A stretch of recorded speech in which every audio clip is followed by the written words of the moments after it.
Hey everyone, it is your girl, Joy McLaughlin Harris, also known as Joy Speaks to You with the number 2, the letter U. Guess what, world? It's my birthday. Hey, it's my birthday. 41 years young today. Can you believe it? I know I look absolutely amazing. I just wanted to stop by to tell you guys today is the day that I launched my amazing Shift with Joy podcast. I'm super excited about helping you guys shift your mindset, your life, and your finances. We will have influencers, leaders, entrepreneurs from all over the world sharing their shift story of how they got shift together in hopes that it would activate something on the inside of you to move from good to great, from overwhelm to overflow, or help you to really unleash your superpower. I am your host, Joy McLaughlin Harris. Welcome to Shift with Joy podcast. I'm going to start off telling you guys my shift story and how I got shift together. I made the shift and I embraced the shift. See, it started about 20 plus years ago, a little over 20 years ago, when I got my cosmetology license. I'm talking about 24 hours after I graduated from high school, I got my cosmetology license, right? How awesome is that? Guys, my dream was to always become a salon owner. So in my early 20s, I opened my first salon in Columbia, South Carolina called Touch of Joy Beauty and Nails. Whoo, honey, I had it going on, driving a Mercedes, living in a brick home, nice salon in my 20s, dating a good-looking guy. He was VP of a bank. Honey, you couldn't tell me nothing. It looked good. And it looks good, but honey, it really wasn't the way that it looked. Can you relate when everything looks one way, but it really ain't the way it looked? I'm talking about, y'all, I was broke, busted, and disgusted. I did not know how to manage money. I just had the look of success or the look of financial prosperity, but honey, it was not happening. For real, right? I'm talking about bank account bleeding like the woman with the issue of blood, robbing Peter to pay Paul, incomes not even meeting their kind of waving at each other. So you would think dating a VP of a bank that, he would help a sister out, right? Y'all, that was not the case at all. It was a come up for him, right? He was looking like, yeah, young black girl owning her own business. I see a way I can benefit. We're going to leave that alone, all right? Y'all just have to get the book that tells that story about my life called My Journey to Destiny, and it'll give you my life from 18 to 28. I'm not going to go into all of that today, but the first thing that I had to do was mindset shift. See, I came from an environment where I constantly heard money don't grow on trees. Joy, stop asking me for money. I don't have money and I'll never be the one with money. Wow. Poverty mentality is what I developed. I didn't think I could be successful. When you constantly hear negativity about money growing up in elementary school, middle school, high school, negative mentality, poverty mentality, that's all I knew. So I had to shift my mindset, first of all, because when you change your mind, you change your life, right? I got mentorships, people to pour into me. I started reading books like John C. Maxwell, 21 Irrefutable Laws of Leadership. I think that's the name of it, right? But Miles Monroe, Maximizing Your Potential. I had book mentors, right? But then God blessed me with some amazing human mentors that saw greatness on the inside of me. And they began to speak life into me. And I began to believe what I heard, right? But it started with a mindset shift. So the first thing that I did was I stopped watching television for an entire year. I had to be mindful of what I was feeding my spirit, feeding my mind on a day-to-day basis. Who are you listening to? What are you listening to? I turned my car into a library and I started listening to audiobooks and so many other things to really help to change my mindset and to help that mindset muscle to be stronger and more positive. And that was the beginning of my whole entire life changing. I started learning about money management, financial literacy, and so much more. So guess what? I ended up closing the salon down. Y'all, I was behind for so many months, but I got caught up and I paid it to zero. So thank the Lord for that. A few years later, I did open up another salon, but this time I was better when it came to managing my money and managing my finances. But I still did not have a way to make money in my sleep, which is one of the things I teach today. Like we at Touch of Joy International, we teach 3 M's to success: mindset, maximize, monetize. I'm going to hit on a little of each today, but guys, you have to come back for part 2 to get the detail, and more joy juice. So the first thing was mindset shift. Wherever you're at in your car, driving, wherever you're listening, I want you to say mindset shift. And at every level of evolution, you have to have a mindset shift. So if you're a 100-aire and you want to be a 1,000-aire, mindset shift. A 1,000-aire, you want to be a millionaire, Mindset shift. Millionaire and you want to be a billionaire.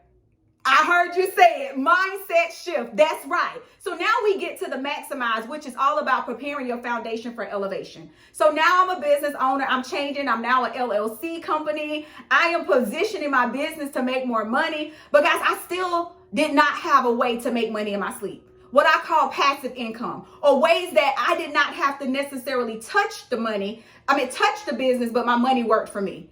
Y'all, it was called self-employed. That's what I was doing day in and day out, trading time in for money. But I wanted to become a business owner where my money began to work for me. So this is when I started to make the shift. But prior to that, it took me 10 years to take a vacation. 10 years. Because if I took that vacation, every bill that I had would have been behind, because I did not have multiple streams of income. I did not have multiple ways to pay myself. I didn't have ways to make money in my sleep. I have a song called Making Money in Your Sleep. Making money in your sleep. I didn't have ways to make money in your sleep. Guys, make sure you join me for my next podcast episode where I talk about my 6-figure blueprint and how I took my book to create 6 figures. I'm not going to go into all of that today, but let's just say I took a retail class with Bonner Brothers. I used to do platform artistry for Bonner Brothers, right? And they taught me ways to retail product, and I took everything that they taught me and I implemented it in my business. And in that first year of retailing, I made over $20,000. So now we're talking multiple income sources using what I already had in my hands, right?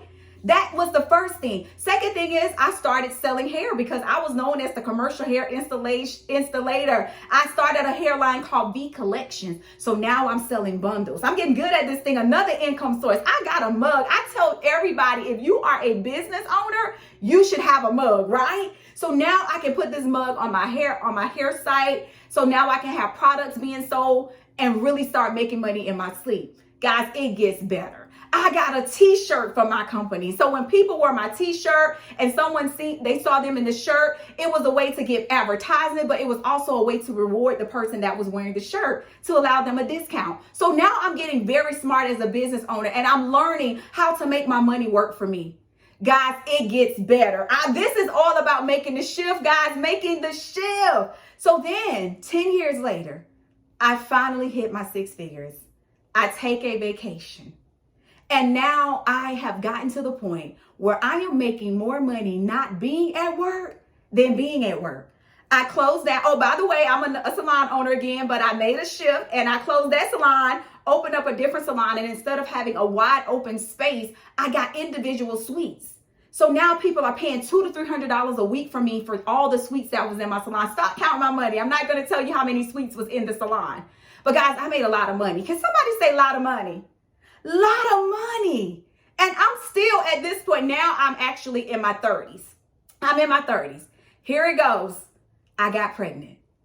Oh my God. Y'all, the church girl, let me just say that the church girl got pregnant, right? Yeah, I got pregnant. So life had to change again and I had to make another shift because I couldn't be at the salon all times of night, all hours of night. Because what I did not tell y'all is when I first started doing hair, I'm talking about when the club was opening, I was still in the salon doing hair.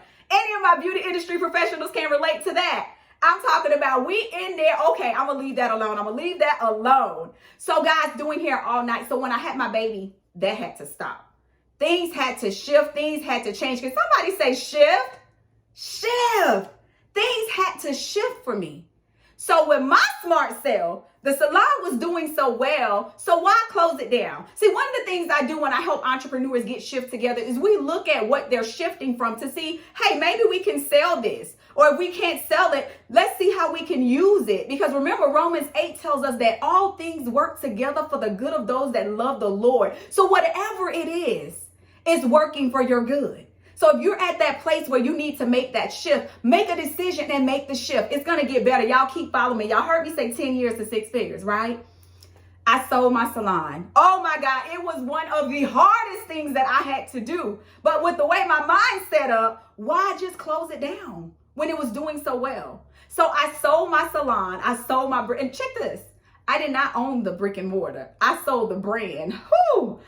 If you need to learn how to make the shift in your business like that, I am also a realtor. So give me a call. Go to touchofjoyconsulting.com, book a free discovery call, and let's talk about getting your shift together, right?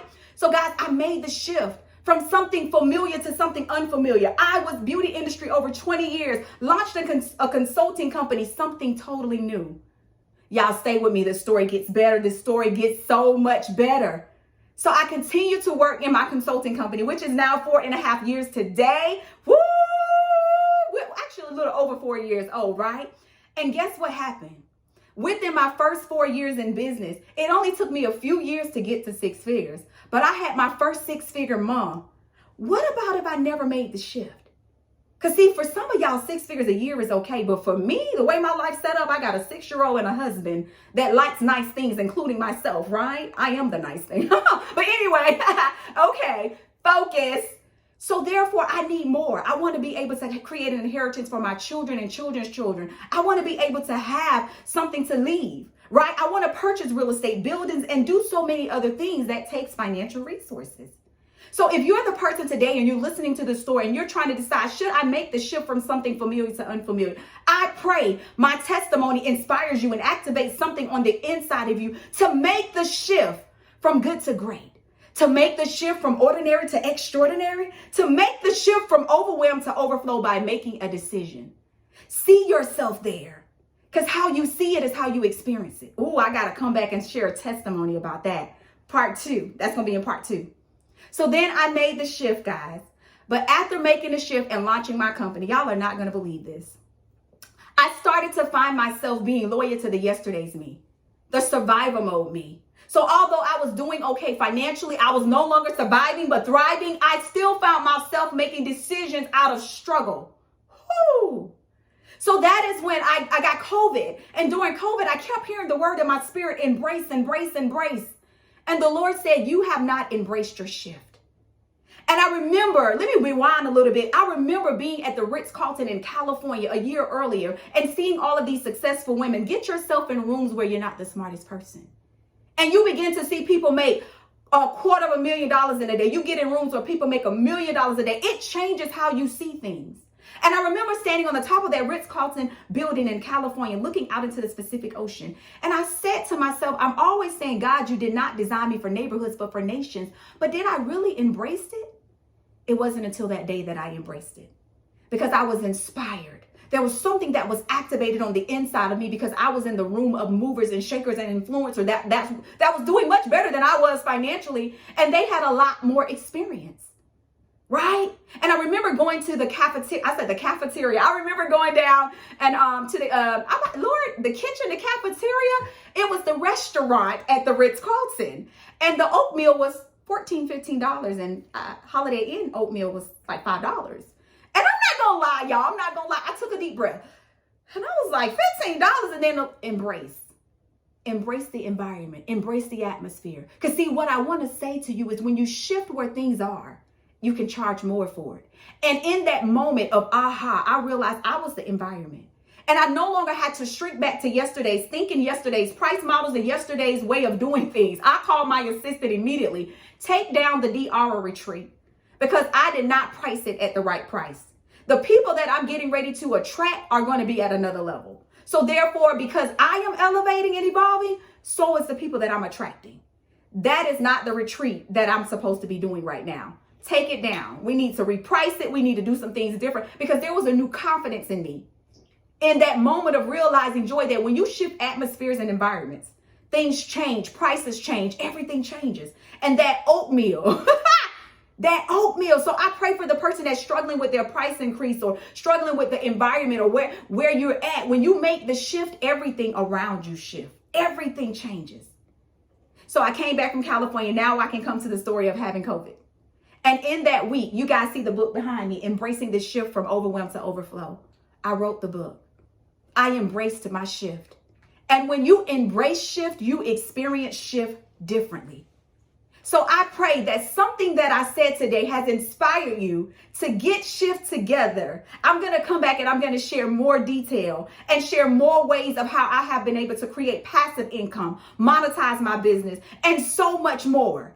But I just wanted to share a little bit with you guys of what you can expect from Shift with Joy podcast and give you a little bit of my shift story in hopes that today you will not only make the shift, but that you will embrace the shift. And if you're looking for a shift coach to come alongside you, go to touchofjoyconsulting.com, www.touchofjoyconsulting.com. Click on Discovery Call so we can talk about you getting your shift together. So I and my team, we can help you to transform, maximize, and monetize your brand. Be sure to share this podcast if it's been a blessing to you today. Tag a few of your friends. Give us 5-star ratings. Let us know that you love the information that you're hearing. We're going to be launching on Mondays, so come back next Monday for part 2 of my shift story.